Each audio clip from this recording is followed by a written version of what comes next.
Uyuma. Uyuma. Stimmt das, dass wir von den Affen abstammen und so? Sie sagt so, ja, das stimmt. Ja. Ich sag aber, wurde das nicht von Wissenschaftlern widerlegt, dass es nicht stimmt? Ja. Sie sagt, naja, das ist so, dass die stammen nicht direkt vom Affen ab, sondern die Spezies hat sich von den anderen abgetrennt und ist sozusagen eine neue Spezies geworden. Ah, okay. Aha. Ah, wie ist das? Wir haben hier diskutiert, keine Ahnung. Dann Lass mal den lang hier oben machen. Mach über 2 Leinen, dann ist es nicht so schwer. Ja, und was noch? Dann sind wir jetzt so, ich kann es auch nicht glauben, dass eine Person oder wenn man das überhaupt als eine Person bezeichnen kann, so viel Macht hat, das muss man ja schon eine ganz große Verantwortung haben. Ist doch ein Gott. Ist doch. Oi. Das ist ja eine ganz große Verantwortung. Ich sage jetzt nichts gegen die Religion, jeder kann ja seins glauben. Eigentlich ist es falsch, wenn man sagt, ich glaube an den Islam. Weil Glauben hat ist eine Zweideutigkeit. Ich glaube. Ja. Weißt du, ich glaube. Ah. Weil eigentlich in der Shahada heißt ja nicht, ich glaube an Allah. Bezeuge. Das heißt, ich bezeuge. Ah. Deswegen sagt man nicht, ich glaube an den Islam, ich bezeuge. Ja. Lass das auch hier machen. Dann sie meint so, es ist ja verboten, bei euch Alkohol zu trinken. Ne? Ich meinte, ja. Sie meinte, warum? Ich meinte, ja, man ist nicht Herr über seine Sinne und so. Und das schädigt den Körper. Dann meinte sie, oh, schön. Dann sagt, was ist mit Rauchen? Ich meinte, das ist genau das Gleiche. Ja. Also da gibt es, bei Rauchen ist ja das Mech drin, ne? Ja, weil Ich meinte, da gibt es Zweideutigkeiten. Also, ja, weil es nicht direkt Koran da yazmıyor, ja. aber es ist ja im Koran geschrieben, ja, alles, was Ja, dein genau Körper so. schadet. Ja, meinte ich, genau. Deswegen sagen die Gelehrten, ja, ne, es ist halt eben trotzdem nicht erlaubt, weil du schadest ja deinen Körper. Und sie meinte, was mit Kiffen oder so? Ich meinte, auch genau das Ja, Gleiche. das ist ja auch Sinnebetäubend. Hier, mach die rein. Und dann meinte sie, oh, schöne Religion. Ist ja schön und so.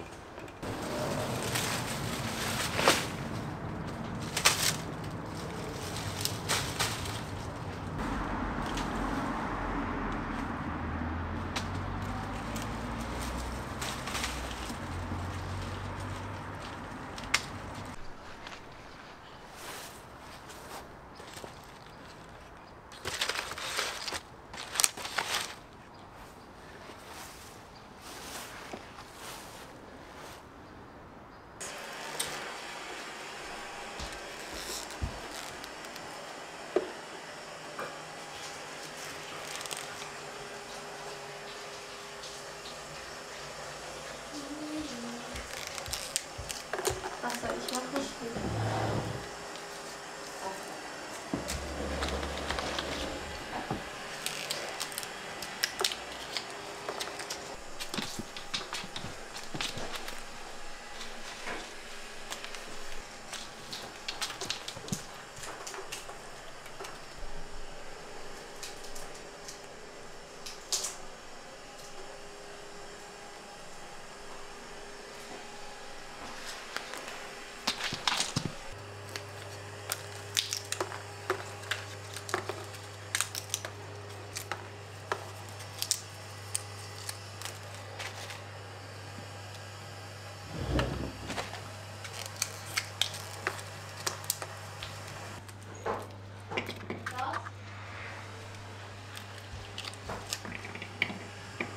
Eigentlich nicht, aber gut.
Hallo meine Lieben und willkommen zu einem neuen Video. Wie ihr gesehen habt, Hikmet hat hier die ganzen Stangenböhnchen geerntet. Ein Teil ist schon am Strauch getrocknet, die sind schon trocken, die kann man so lagern und ein Teil haben wir frisch. Das kann man direkt zum Beispiel jetzt einfrieren, dann hat man die halt sozusagen frisch, die kochen ja schneller. Die müsste man ja wieder erstmal in Wasser einweichen, am besten über Nacht und dann kochen. Und ja, daraus mache ich jetzt einmal einen Bohneneintopf, das ist so klassisch türkisch Kuru-Fasulye. Ich glaube, das habt ihr auch öfters gesehen, also das mache ich regelmäßig. Ist lecker und super schön proteinreich. Ja, also Bohnen sind echt eine super Eiweißquelle und schmecken sehr, sehr lecker. Das machen wir. Und vielleicht habt ihr es schon gesehen, schaut euch mal diesen fetten Kürbis an. 13 Kilo, wir haben ihn gewogen. 13 Kilo Adapazarı Kürbis. Ja, guck mal, ich habe es mir gemerkt, Hikmet. Das ist eine türkische Sorte an Kürbis und daraus gibt es auch eine bekannte türkische Süßspeise. Habe ich noch nie gemacht. Ich glaube, ich habe es auch noch nicht gegessen. Nee, habe ich nicht gegessen. Aber das werden wir machen. Ich weiß nicht, ob ich es noch in diesem Video schaffe oder erst im nächsten. Wir werden sehen, aber ich muss erstmal gucken. Hikmet meinte, er holt von seinem Freund das Rezept, wie man das wirklich original macht. Und dann versuche ich das mal nachzumachen. Aber ich weiß nicht, ob ich jetzt aus dem Ganzen das mache. Wir können ja auch Kürbissuppe und so weiter auch noch machen. Aber fettes Ding. Der ist halt so von der Farbe, so grün. Ich finde, der passt sehr schön in unsere Wohnung. Sehr schöne Deko eigentlich. Aber ja.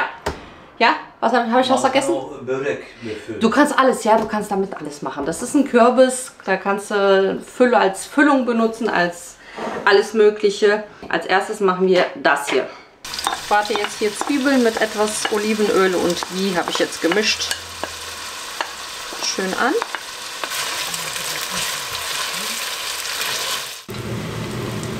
Ich habe hier jetzt so ein Stück Fleisch, das ist jetzt einfach nur fürs Aroma. Nochmal für den Geschmack, das koche ich einfach hier mit. Das kann man dann mitessen. Honigspitze, Tomatenmark, beziehungsweise ich habe hier gemischtes Tomaten mit Paprikamark, nicht zu wenig. Da muss schon ein bisschen was rein.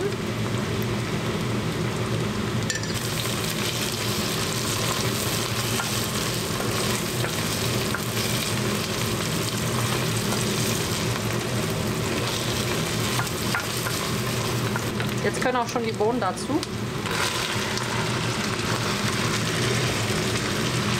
Und Wasser.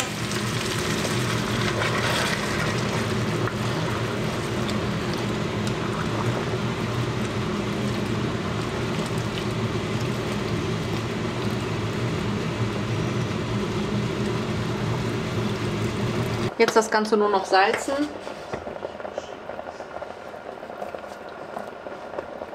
Pfeffer, Chili, wer mag. Mein Tomaten-Paprika-Mark ist schon scharf, deswegen mache ich da jetzt nicht so viel Schärfe rein. Im Nachhinein, wer will, kann sich dann nochmal Chili ins Essen tun. Manche mögen es scharf, manche eher nicht, deswegen lasse ich es jetzt so.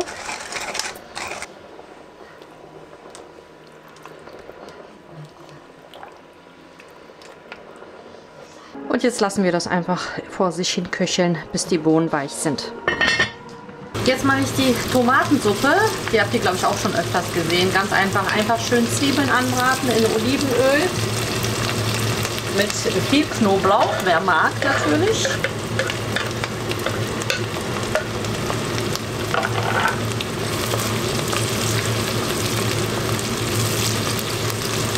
Tomatenmark mit anbraten. Ein bisschen. Ja. Dann ein bisschen Mehl, das macht die Suppe so ein bisschen cremiger, sämiger dann am Ende. Auch mit anschwitzen. Dann können auch schon die Tomaten dazu.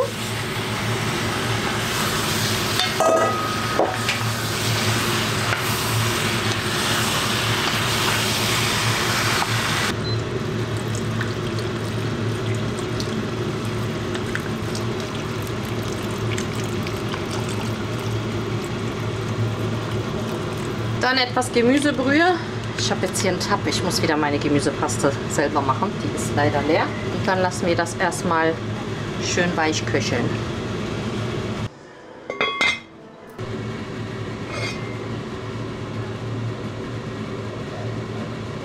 Suppe mache ich jetzt ein bisschen frischen Thymian rein, weil ich den da habe und ich finde, das schmeckt ganz lecker.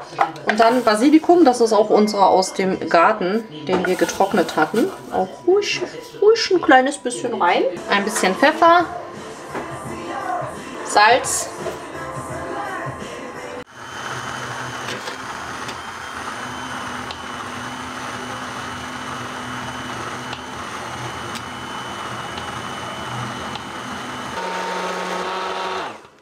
Jetzt nur noch abschmecken und die Suppe ist fertig und die ist richtig schön dick cremig. Könnt auch noch einen Schuss Sahne oder Creme fraiche reinmachen, wenn ihr wollt, aber ich mag die so sehr gerne. Was ich auch noch oft mache, ist jetzt zum Beispiel, würde ich ein bisschen Reis mit dazu geben oder ein paar kleine Nudeln, zum Beispiel diese Reisnudeln.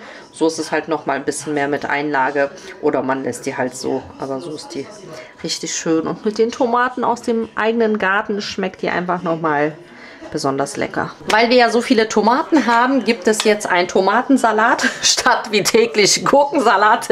Jetzt gibt es täglich gerade Tomatensalat, um die Tomaten aufzubrauchen. Dafür habe ich hier jetzt die Tomaten klein geschnitten, rote Zwiebeln, bisschen Petersilie und Feta-Käse. Das schmeckt sehr, sehr lecker. Könnt ihr aber auch weglassen.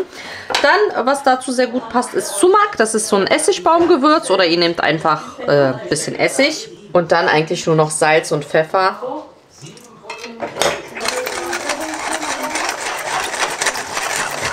Und etwas Olivenöl.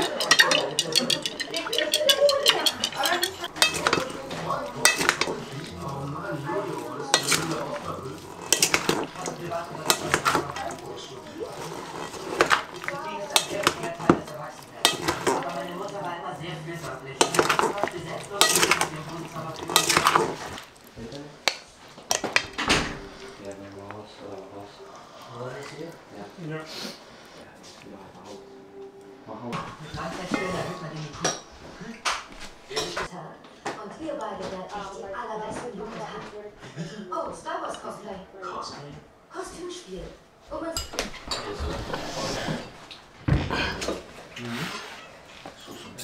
So, die Böhnchen kann man jetzt entweder so essen. Ich esse die zum Beispiel jetzt so, einfach so als Eintopf. Zum Beispiel dazu auch lecker frisches Brot. Oder nochmal Reis als Beilage. Den habe ich auch gemacht. Also kann man so oder so essen, wie man mag.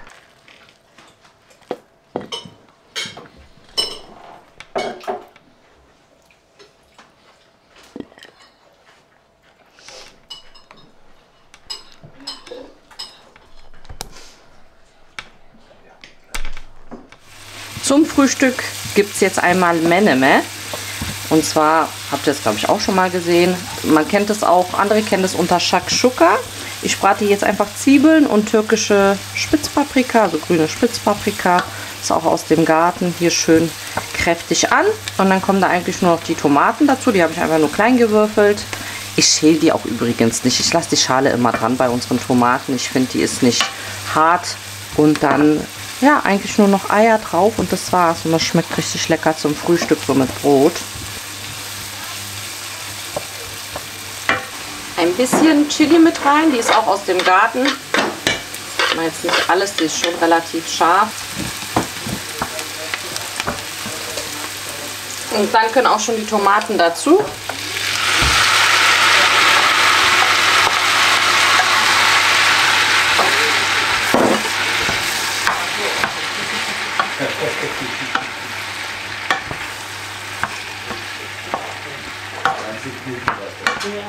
Jetzt lasse ich das erstmal weich schmoren, so 5 bis 10 Minuten.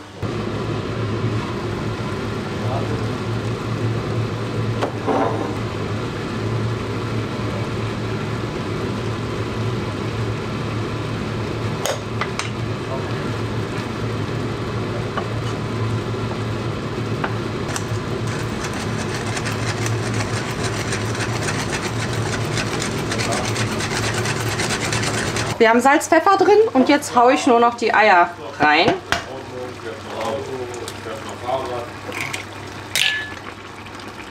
So. Jetzt kann man das so ein bisschen verrühren oder auch so ganz lassen. Ich mache das nur so ganz wenig. So. Und dann lassen wir das noch ein bisschen köcheln, bis das Ei stockt. Und dann ist das auch schon fertig.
Zum Abendessen gibt es heute wieder einen Grünkohl-Eintopf. Und zwar mit hier die Blätter frisch geerntet. Und ja, ich mache das immer so aus dem Kopf heraus. Tomaten mache ich mit rein, dann Karotten, einfach ein bisschen noch mehr Farbe. Ich mag ja, wenn immer viel verschiedene Sachen mit drin sind. Also einfach nochmal für den Geschmack und ja, für die Farbe ein paar Karotten noch. Und ich werde auch von den Bohnen, weil ich die noch da habe, diese frischen Böhnchen auch noch ein bisschen mit reinpacken. Und am Ende mache ich auch noch ein bisschen von dem Bulgur mit rein, also von der Weizengrütze.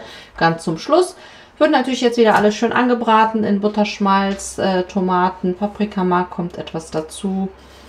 Und ja, lasse ich mal in Ruhe schmoren. Und das ist so One-Pot-Gericht wieder, das ist super praktisch. Dazu passt Joghurt sehr gut. Ich werde wahrscheinlich wieder Gurkensalat machen mit Joghurt.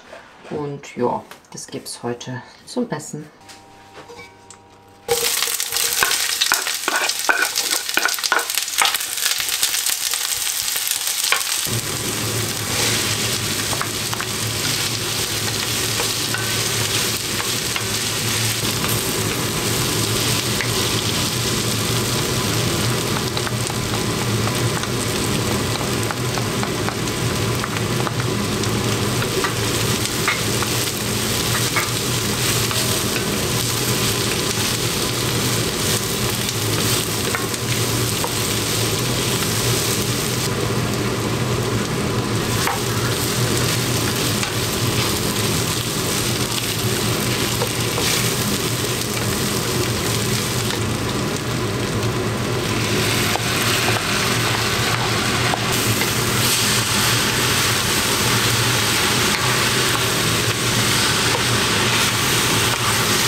So, jetzt zum Schluss, jetzt wo das ganze Gemüse und die Böhnchen weich ist, kommt jetzt noch der Bulgur dazu. Halt so ein Augenmaß, nicht zu viel, nicht zu wenig, das reicht.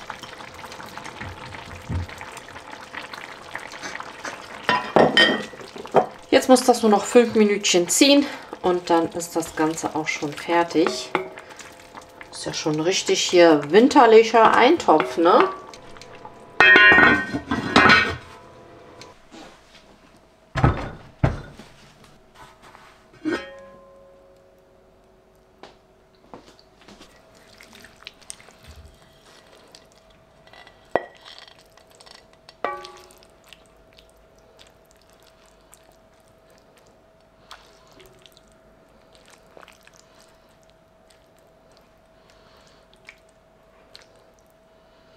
Hier haben wir jetzt das fertige Gericht, noch schön mit Joghurt, passt sehr, sehr gut dazu. Das lassen wir uns jetzt schmecken.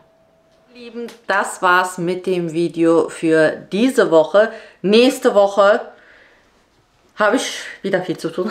Wann habe ich nicht viel zu tun? Auf jeden Fall, ich muss wieder starten.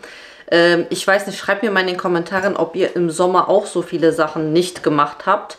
Wie zum Beispiel, ich habe echt kein Brot mehr gebacken, weil es war mir einfach zu warm. Ich muss Joghurt wieder neu machen, ich muss Granola machen, ich habe so viel zu tun. Meine Gemüsebrühe habe ich immer noch nicht gemacht, beziehungsweise Gemüsepaste und so weiter. Also steht viel an und jetzt endlich sind wir in den Herbst reingerutscht. Jetzt macht es wieder mehr Spaß, auch in der Küche zu stehen, weil bei der Hitze, ich glaube, das kennen wir alle, war das nicht so angenehm. Und den Kürbis machen wir auch nächste Woche, diese türkische Süßspeise. Mal gucken, da bin ich sehr, sehr gespannt drauf, weil ich kenne das selber nicht, habe das nicht gegessen, aber ich bin sehr neugierig. Soll wohl sehr einfach sein zu machen und soll wohl lecker sein. Deswegen sind wir mal gespannt, machen wir nächste Woche. Und ja, ich hoffe, das Video hat euch gefallen. Aktiviert auf jeden Fall die Benachrichtigungsglocke, denn ich plane noch entweder den kommenden Mittwoch oder den Mittwoch darauf. Ich will jetzt nichts versprechen. Noch ein anderes Video, was ich gerne abfilmen möchte. Separat, deswegen da auf jeden Fall die Benachrichtigungsglocke aktivieren. Dann bekommt ihr die Info, wenn ein neues Video hochgeladen ist. Ansonsten sehen wir uns regulär jeden Sonntag in den Vlogs wieder. Ich freue mich, wenn ihr dem Video einen Daumen nach oben da lässt. Hier könnt ihr den Kanal abonnieren, falls ihr das noch nicht gemacht habt. Hier seht ihr das letzte Video, falls ihr das noch nicht gesehen habt. Und ich hoffe, wir sehen uns beim nächsten Video wieder. Bis dann!